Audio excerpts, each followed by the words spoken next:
Let's go next to Rob from Massachusetts. Rob from Massachusetts, what's going on today?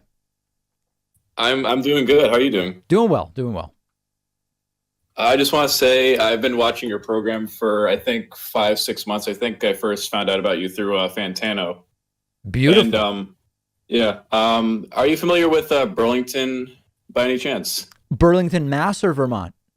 Burlington, Mass. I've been in Burlington, Mass once.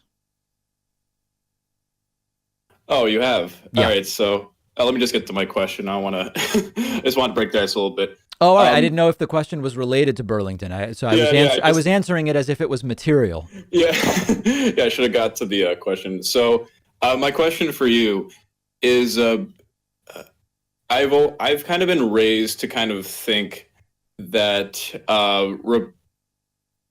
Democrats are bad based on like my family's beliefs, Okay. and as I've gotten older, I've noticed that my own siblings have kind of grown a lot more aware of how how vastly different we kind of think in political beliefs. So my question for you is how do you kind of stem away from your what families have taught you in politics and just be confident with the decisions you make in politics? This is a very, very important question because there's certainly no question that people are more likely to hold the political beliefs that line up with their parents as a general rule. And of course, there's people that abandon left wing parents and become right wing, and there's people that abandon right wing parents and become left wing.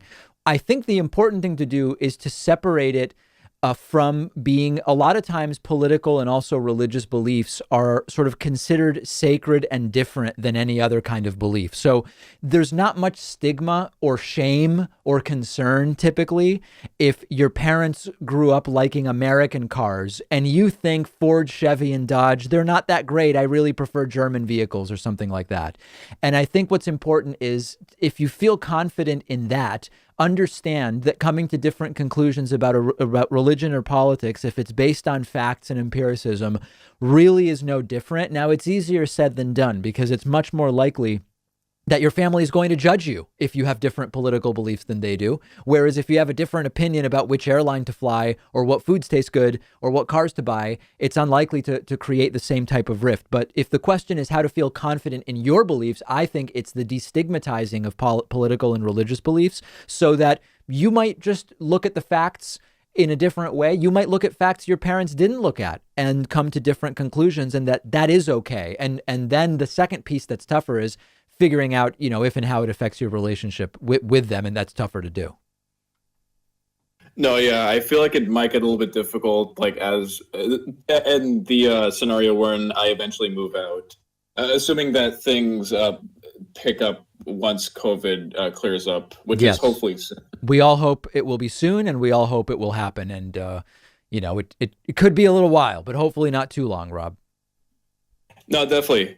Thank you again for taking my question. I'm glad that you're staying strong through all this, and congrats on the million subscriber milestone. That's a huge. I know that's like a huge milestone for a lot of people, but I'm happy out of all the political commentators on YouTube, I'm glad that you've made it this far. So congrats on that, man. Thank you. And almost now at 1.1 million subscribers. Very, very excited. I would love to get to 1.1, honestly, by election day. I don't know that that's going to happen. But anyway, we will continue trying and we will see.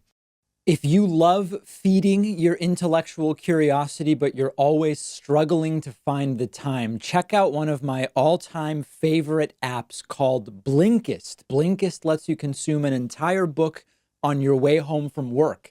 They take thousands of popular nonfiction books, condense each one into text or audio that you can get through in just 15 minutes, and you get all of the important core ideas and information from that book.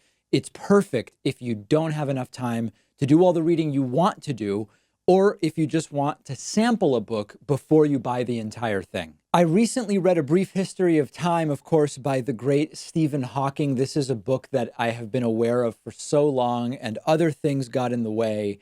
and it was fantastic to check it out on Blinkist. Blinkist has books on politics, philosophy, science. They have 27 different nonfiction categories, and a subscription is only about $8 a month, and you get the entire library. But you can try it totally free and get 25% off a subscription when you go to Blinkist.com/Pakman. I've put the link right underneath this video.